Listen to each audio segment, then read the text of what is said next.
In 2011, a 28-hour killing spree unfolded in New York City. The amount of mayhem and murder that he left behind is truly amazing. Slashing his way through the streets, There was a whole pool of blood near that tree over there. Maksim Gelman was a man on a mission of murder. It was almost as he was a robot and he was programmed to kill. As the clock ticked, the body count rose. It seems to me he was going to kill anybody in his way. And with it the question, what caused this small-time crook to commit his killing spree? He knew what he did was wrong, but he simply didn't care.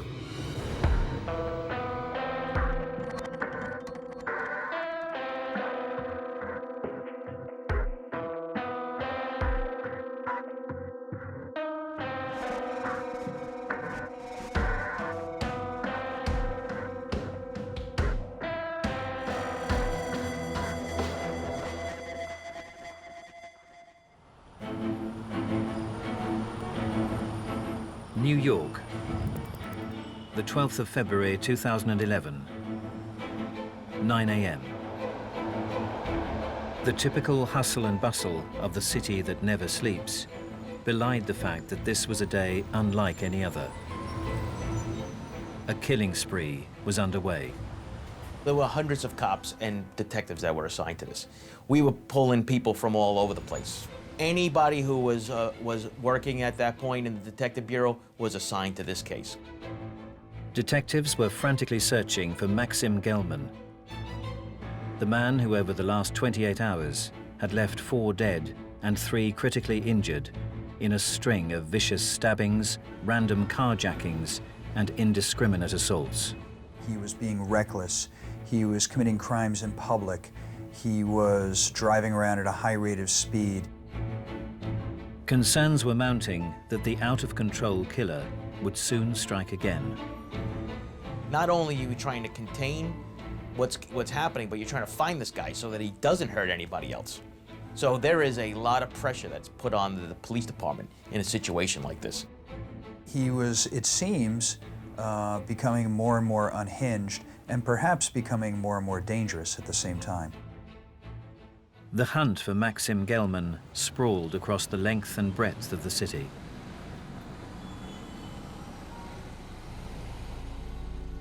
New York City is a big place. You can hide just about anywhere.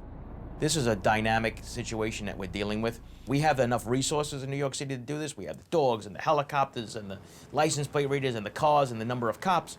But still, he's all over the place. And we don't know where he's going to pop up next. The indiscriminate nature of the crimes committed meant that even a chance encounter with New York's most wanted man could prove fatal.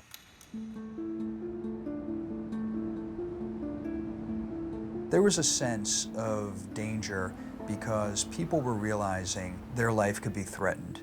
And it would not be because he hated them or because he had a grudge against them. It was because he was a guy who was out on the streets in public with knives and who was willing, apparently, to attack and maybe even kill anybody who got in his way. That same morning, Joe Lazito, a box office ticket seller from Philadelphia, was taking his daily commute into Manhattan, unaware of the drama that was unfolding. I got up super early. I had to make the commute, and everything that he had done the day before had not yet made it to the Philadelphia papers. So I was going into the city blind. I had no idea. While his day had begun like any other, Joe would make a seemingly innocent decision that would change his life. When I arrived at Penn Station that day, there was construction on the 1 train on the tracks. So when I got up to the platform, I had to make a decision. Do I stay on this platform or do I go to the other platform? For whatever reason this day, I decided, well, let me go to the other platform. It's double the trains. I'll get to work a lot quicker. A suspected sighting of the spree killer had investigators scouring the subway system. He was known to be in one set of tunnels connected to one subway line in one section of Manhattan. It was at this point that the cordon began tightening. The thing that really sent up a red flag were two police officers got on the train and they went right into the motorman's compartment. So the police are actually driving with the conductors going southbound trains and northbound trains, looking through the tunnels because this is where we believe he is. What I noticed is when they got on, their radios were blasting. They were on full blast. They were loud, they were active, and it was definitely different than the norm. Finally, the doors closed, and now we're moving at a snail's pace. So then I was really like, what's going on here? As the train finally pulled away from Penn Station, Joe was about to come face to face with Maksim Gelman, the most wanted man in New York City.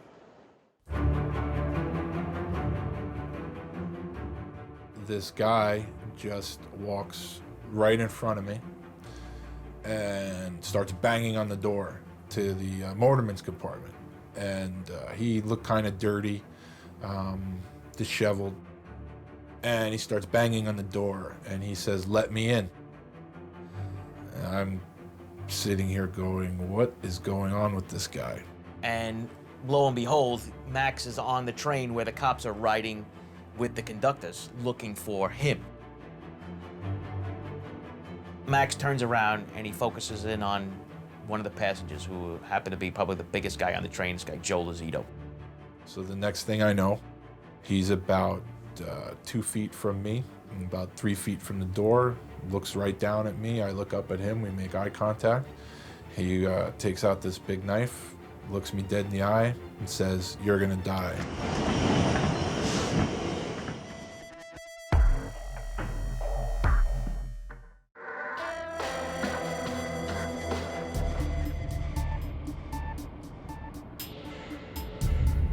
In 2011, New York City would be struck by a killing spree.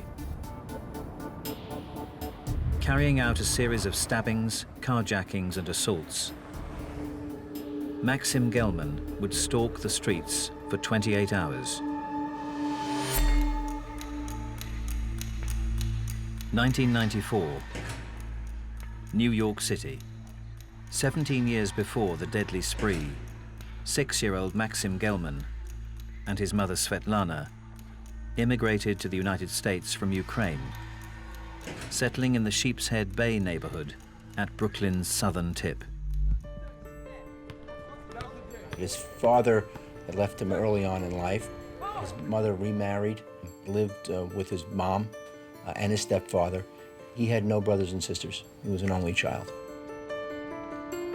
His early years would entail a succession of setbacks and personal struggles to find acceptance in his new surroundings.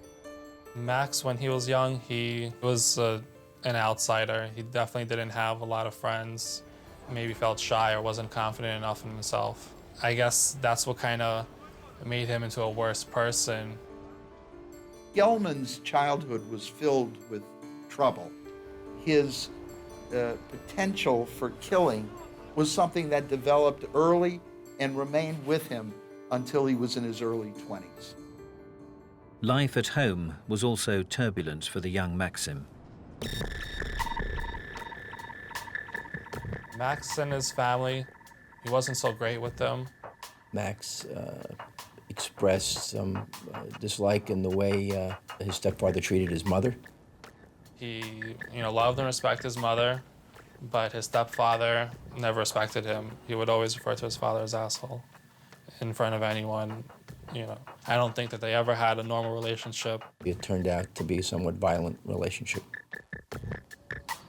Gelman's battles with his stepfather were repeated, and the pair's obvious lack of affection for one another would prove an omen for the pointed altercation that was to come. The 11th of February 2011, 5 a.m.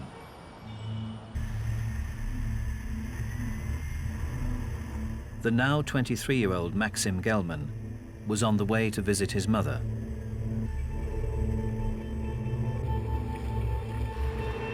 It was to be for the last time.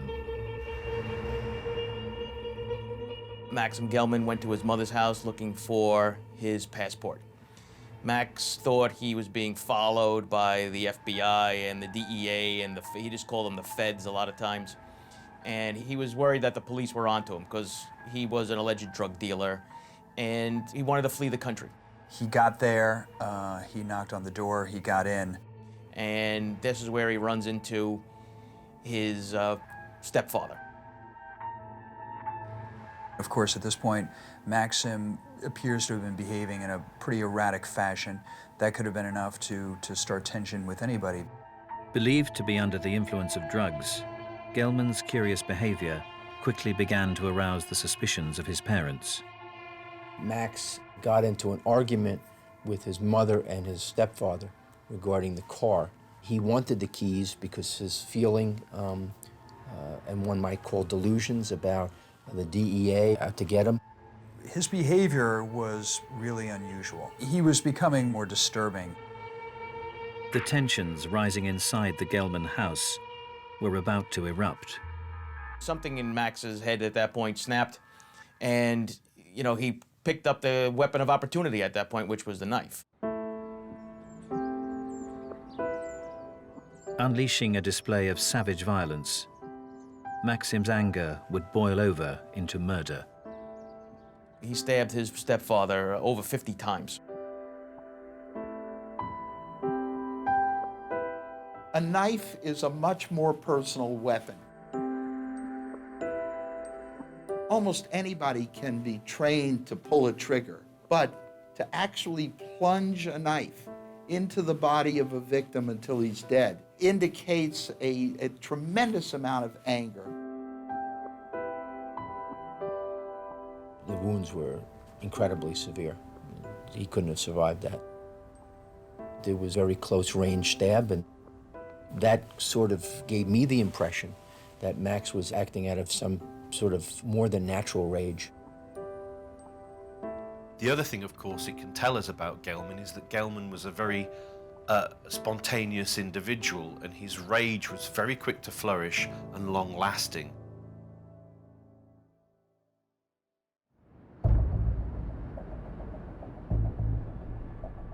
After his mother called 911, NYPD detective Joe Giacalone would begin to coordinate a response to Gelman's crime.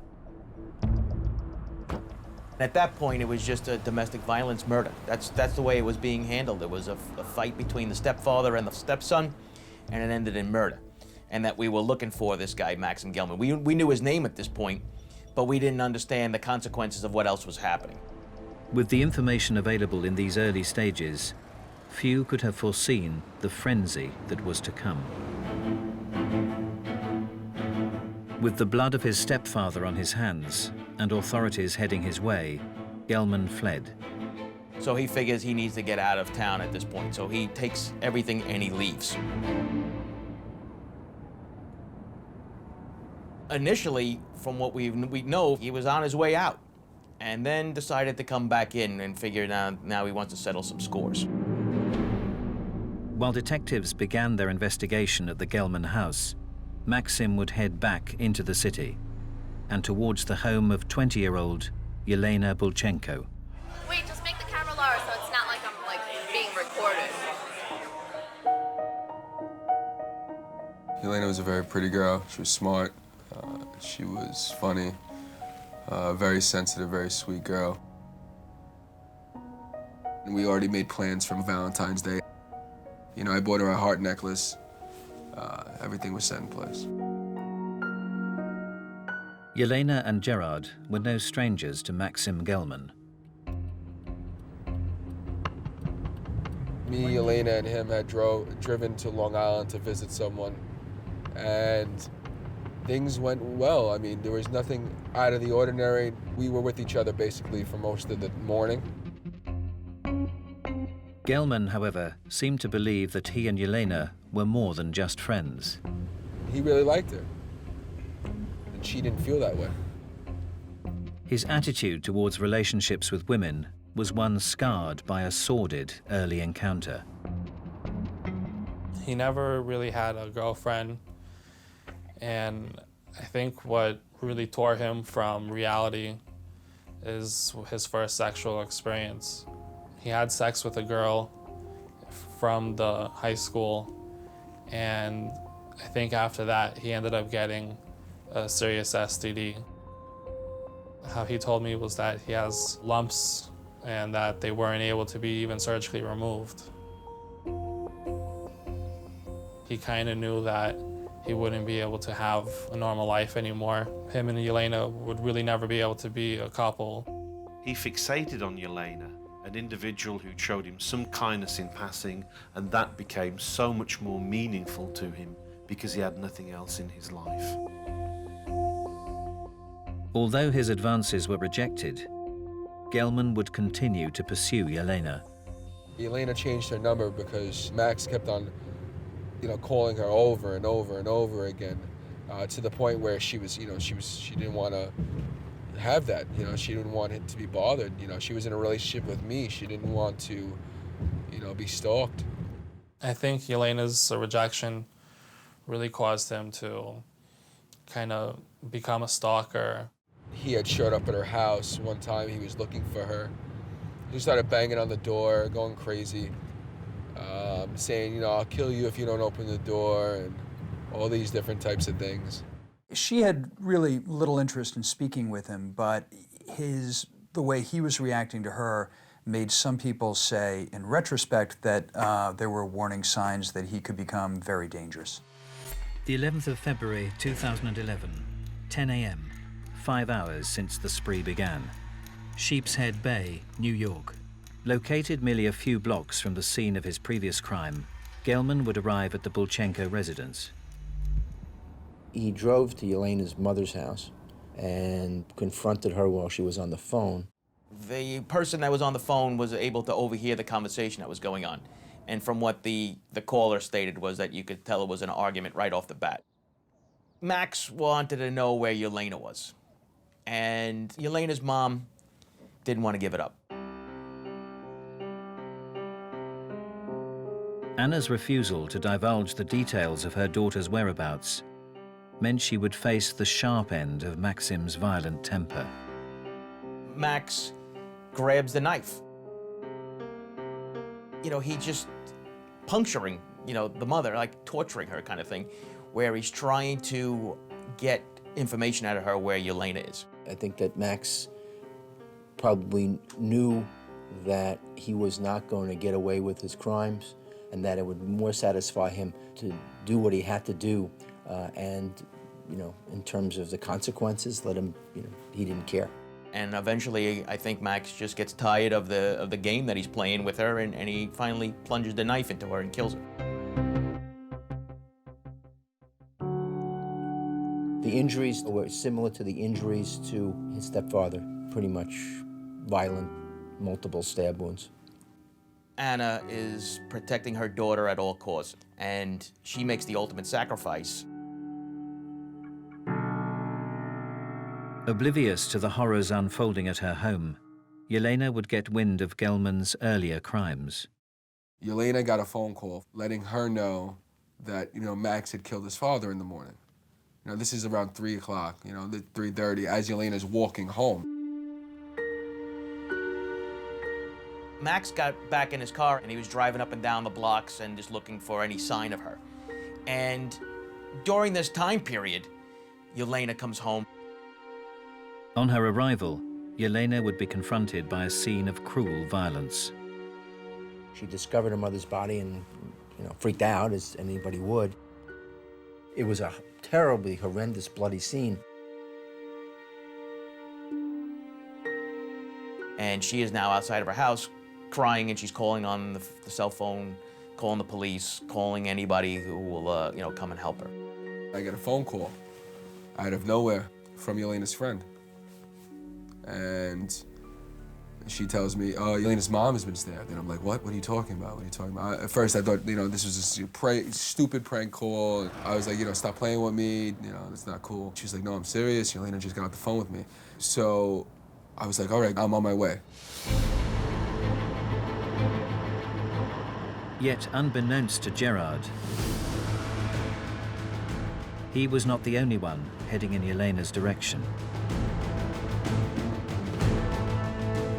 At this time, Max arrives back at the house after failing to find her at work or out in the street. To see him there, she probably put two and two together pretty quickly. So she runs to a neighbor. Gerard's concern for the safety of his girlfriend would quickly develop. We were just driving as fast as possible, running red lights, doing whatever we needed to do to get there. I kept on calling and calling. The more I kept on trying, the more nervous I became. And I started going crazy in the back seat of the car. You know, this can't be real. This can't be happening. I started crying, going crazy, yelling, screaming. Get there, get there. You gotta be there. We gotta get there. We gotta know what's going on.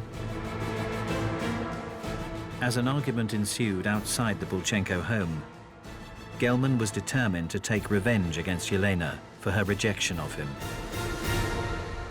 Max basically overpowers a neighbor and just goes to kill her. And he stabs her, and he walks away. He gets in the car, and I guess he figures that, you know, what happens if she's still alive? So he gets back out of the car, and basically in front of people, he stabs her again. He really wanted her dead.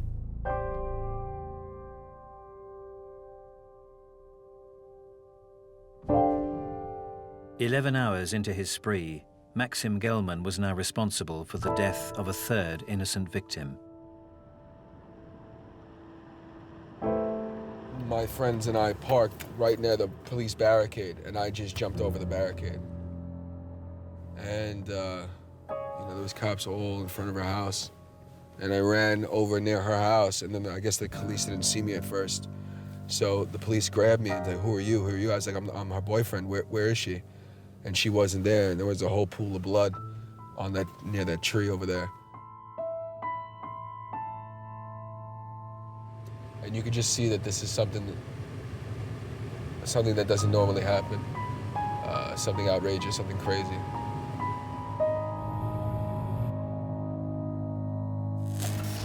On examining the evidence at their disposal, the reality of the danger they were facing began to dawn on detectives. After this incident, the police are starting to put two and two together, that there is a link between all of these murders. And if we don't stop this guy, he's going to kill more people. There's no question about it. The most dangerous person to deal with in the world is that person who has nothing to lose.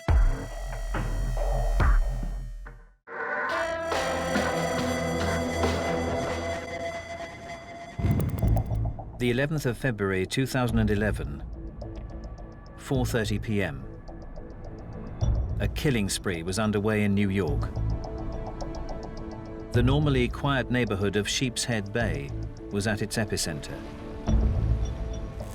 Having murdered his stepfather at 5 a.m. that morning, Maksim Gelman had now claimed the lives of 3 in little over 11 hours.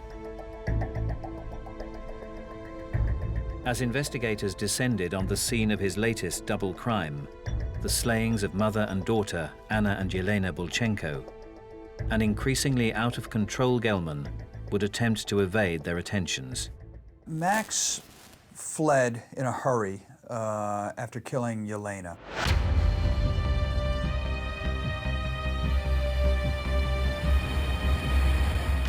Max just was enraged and determined to kill. In making his getaway, Gelman would again demonstrate his apparent disregard for anyone who might stand in his way. As he's fleeing, he runs over Stephen Tannenbaum, who was an older gentleman. He was actually a coin collector and dealer, and he was in the crosswalk, and Max just ran him down. And he was pretty much dead at the scene. He just kept on driving, didn't stop, didn't flinch, he just kept on going.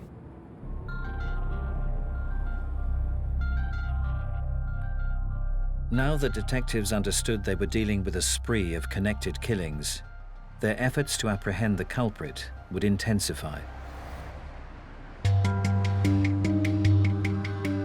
However, finding one man amongst a city of millions posed police with a significant problem. You have to learn how to play chess as the police, where you have to think sometimes 2 or 3 moves ahead of the bad guy.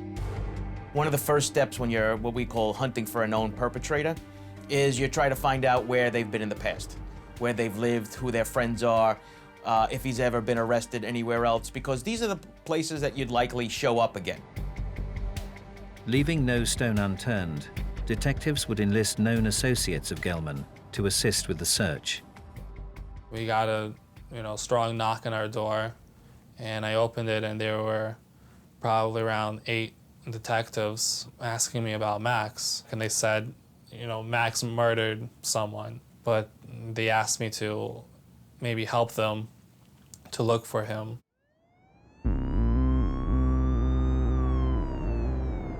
I was basically driving with the police, and it was really insane. I couldn't believe the amount of police that there were outside.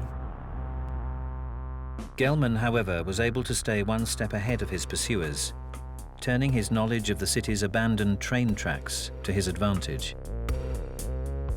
The train tracks that Maksim Gelman apparently used as a getaway route are in a really desolate area. They run along a sunken bed that cuts through neighborhoods.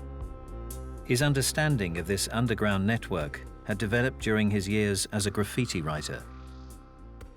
When we would write together, we only wrote in places where it was kind of abandoned, where nobody would be around us. Maksim would use his artistic outlet to express his attitudes on the way he viewed the world. He would write things like, nothing to lose, just these hopeless kind of quotes. I guess he was looking for help, but didn't know how to find it.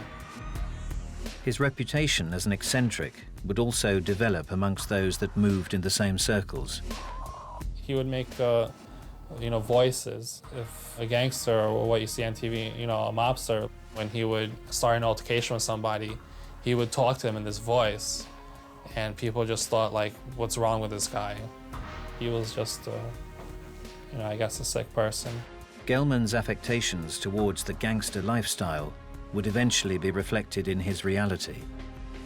From what I know, he was selling, cocaine, he was selling heroin, he was selling pills and all types of different things. He was involved in terms of his drug use with angel dust, or PCP.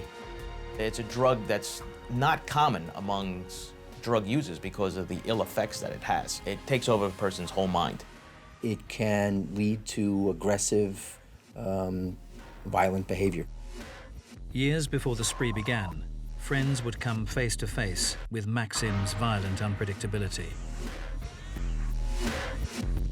I'm just walking down the street, and Max sees me in his car, and he pulls over, and he jumps out with a knife. And he definitely wanted to, cause harm to me.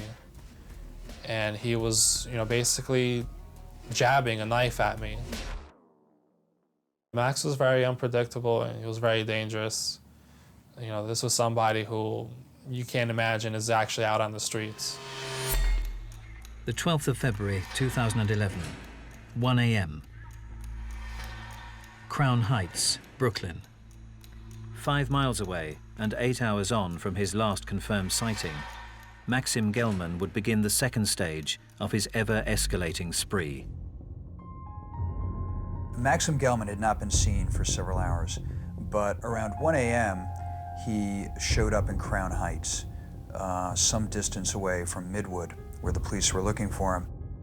Max shows back up on the grid, and he decides that he needs another car. He needs to still get away, so he comes across a livery cab that's parked on the side of the road.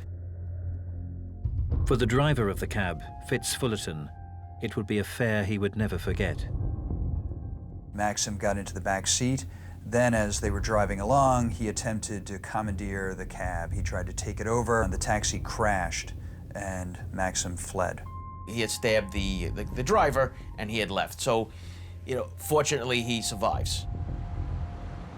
Now Max is still on the hunt for another car, and now he probably realizes once this gets notified to the police that the police are going to have a beat on him where he's showing up next.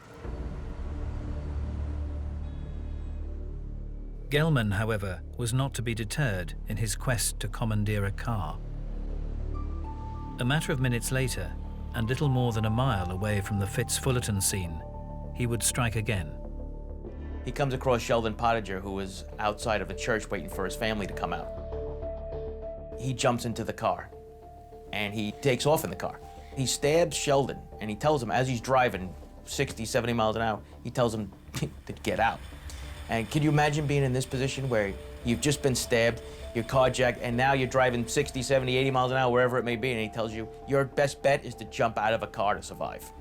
Well, Sheldon jumps out of the car. He miraculously survives. This guy was driving fast, and I pushed myself out of the car, hold the knife, and I open the door, I push myself out, and I fell on the floor. I get up and I start running. I run back down to the church. Gelman would, however, leave behind a clue that would prove crucial in his undoing. He abandoned the Nissan near a subway station in Queens, and what he did for the next few hours is unclear. When we found out about Sheldon Pottinger's car, that license plate immediately transmitted to every police officer in the city that's working.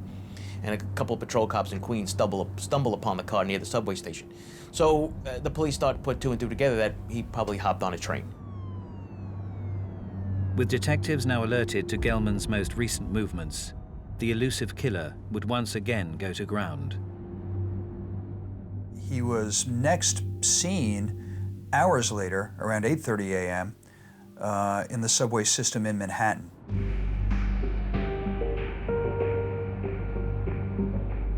As the spree entered its 28th hour, news of Gelman's exploits had made the front page. Max is on the downtown train, and as he's walking through the cars, he sees his face on the front of one of the newspapers. And he pretty much, knocks the paper out of the woman's hand. She became very frightened and upset. She got off the subway. She found police officers on the subway platform and told them that she was pretty sure she had just encountered Maksim Gelman. The irrationality of Gelman clearly shows that he wasn't acting on thought or cognition. Gelman, of course, is a spontaneous reactor. He's not a planner, he's not a thinker, he's just enjoying the high and living it while he can. With reports regarding Gelman's whereabouts reaching police, the focus of the citywide search would narrow, centering in on the network of tunnels running beneath the streets. There are very few ways to get out of the subway system. In order for him to get out of that subway system now, it would take like an act of Houdini to get out. Gelman, it seemed, had backed himself into a corner. The police set up a checkpoint at Penn Station. Max's train was coming their way. Yet even with the odds of escape stacked against him, Gelman would make another move that kept him a step ahead of the pursuing police. He got off that train and left not via the platform, but jumped onto the subway tracks, crossed several tracks, and then pulled himself into a train going the opposite direction. And he is actually heading towards the busiest transit hub probably in the world, Times Square. With nowhere left to run, Maksim Gelman would make one last desperate play, and in doing so, thrust unsuspecting commuter Joe Lazito to the center of the story. Max decides that he's going to hijack the train. So he's banging on the door of the conductor. He was banging on the door. He was announcing that he was an official visitor. And at this point, Max turns around and he grabs a hold of Joe Lazito. I looked in his eyes, he looked in my eyes. There was nothing there. It was the whole lights are on, but nobody's home. I mean, it was almost as he was a robot and he was programmed to kill. The part where he takes the knife out really happened in slow motion. The initial stab almost seemed matter-of-factly. He took out the knife, it was huge and it was filthy. And he plunges the knife right into my face right here. I said, okay, we're in a fight now. There's no thought process. It's like you're in a savage mode. It's just survival. I kind of propelled myself from the seat. Now he has free reign of the back of my head. And obviously at that point, I can't see what he looks like. When he was stabbing me, when he was slicing me, it was just a sense of urgency trying to get the knife away from me. The first time he swung up at me, I tried to catch his wrist, and I missed, and he sliced me in the thumb. The second time he sliced up at me, I missed again, and he sliced my tricep. Finally, the third time, he sliced his arm up. I caught it with my hand. I slammed his hand down, and the knife came out. That's how I disarmed him.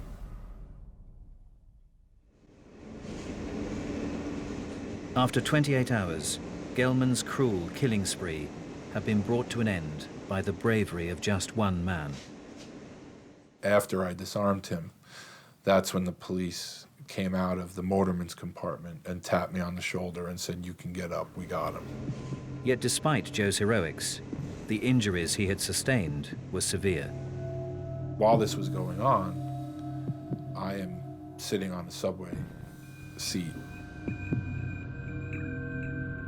I just looked at Gelman and I said, "You better hope I die, because if I don't, I'm gonna come back and kill you."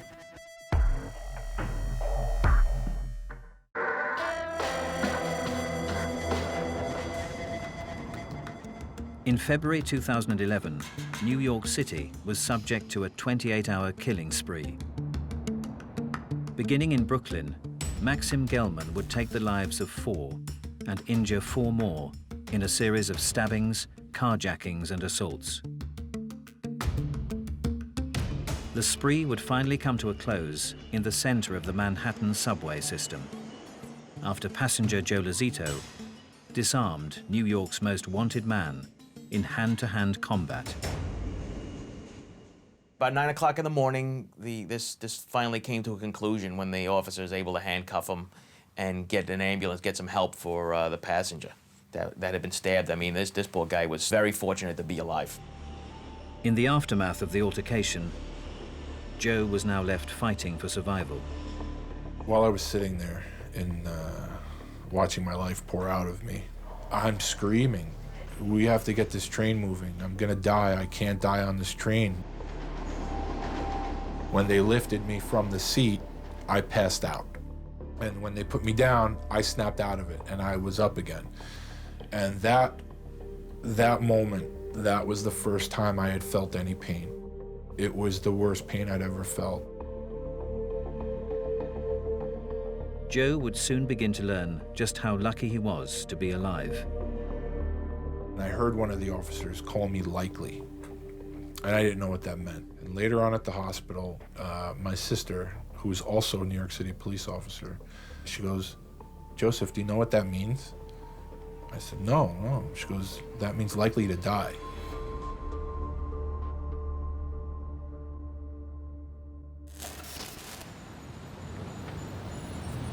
Befitting the events of this unimaginable story, its end would come in one of New York's most iconic locations. Ironically, this all occurs above 42nd Street in Times Square, the crossroads of the world. He's walked out of the subway into the back of a police car in front of thousands of people watching what's going on. When the word goes out that he was finally under police control, I mean, everybody, it was just a sigh of relief. I remember sitting in the office and going, whew, I thank God that's over. Without the actions of Joe Lazito that morning, the number of victims claimed by Gelman could have been far higher. I've been called a hero, and I'm so appreciative for it, but that's not me. I'm not a hero. I did what had to be done that day. In court, Gelman would show little contrition. Instead, he would glory in the notoriety he had gained. I would call his sentence a performance rather than a sentence. His actions in Brooklyn court that day were like every other thing he's ever done. They're deplorable. He kept on looking over to me, smiling, saying stupid things under his breath towards me, looking at me. I had to take measures to stop him from talking, and but he always wanted to get it out. I don't know if he was trying to create that gangster persona because he knew that he was going to spend the rest of his life in jail. However, despite his despicable behavior, the victims of his crimes would be given a chance to have the last word. I tried my best, you know, to keep my cool, but he kept on looking at me. And he kept on giving me a smirk and laughing or smiling. And that's what got me. I mean, in my mind, I was thinking, you know, can I kill him in the courtroom? So this is like looking in the face of evil. And I told him, I was like, you're gonna burn in hell. I played out the scenario in my head about 1,000 times. I visualized what I wanted to say to him. It was a little nerve-wracking, to be honest, but I looked at Max and I told him I had waited over a year to look into those eyes again. I told him that, you know, I hoped he enjoyed life in prison and that he had hell to look forward to. Maksim Gelman would plead guilty to each of his 13 charges, including the murders of his stepfather, Alexander Kuznetsov, Anna and Yelena Bulchenko, and Stephen Tannenbaum. He would be sentenced to a total of 225 years behind bars. With the facts of this entirely unprecedented case established, a crucial question still burned brightly. What could have caused Maksim Gelman to conduct his killing spree? Was his plan that day to do all these things, or was it just he snapped and went off on the deep end because of the father in the morning? You know, we'll never know. At best, he had some form of paranoid element to his personality, where his ways of interpreting the world and understanding what the world means is seriously disordered. The only motivation I could think that Max would try to do this is, you know, he had a long history of drug use. Maybe the drugs, you know, affected his brain in a certain way and just made him snap. While there was never a determination that Max was legally insane, he was certainly exhibiting evidence of psychosis and sociopathic and psychopathic behavior. So that's the place they're in. They're in a different place than a normal human being. Upbringing probably has a lot to do with it. But there are productive members of society who had terrible upbringings, and they were able to overcome it. You know, we know that he was not suffering from some severe mental illness. He knew what he did was wrong, but he simply didn't care. He chose to do it, and he was able to kill with moral impunity. I think Gelman could represent a new, different type of spree killer that we haven't really seen much of before. He's an incidental spree killer. He's trying to escape, he's desperate to get away, and he will kill people if he has to. There is little doubt that the lives of those who lost loved ones will never be the same again.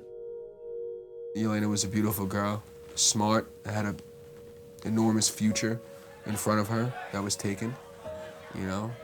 Her brother lost a sister, her brother lost a mother, her father lost everybody. He's in the house alone now. And I just hope that Maksim is suffering.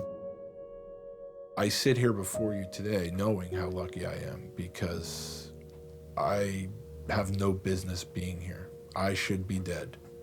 I should have been his fifth victim. For Gerard, of all the difficult questions posed by the events of that day, the hardest one to ask is what if? I drive around this neighborhood a lot and I never come up the block. It just brings me back to that day. It feels like it was yesterday, you know? You keep on thinking in your head, if I was here, or if I didn't go to work that day, or if I was here 20 minutes, 30 minutes earlier, could I have stopped him?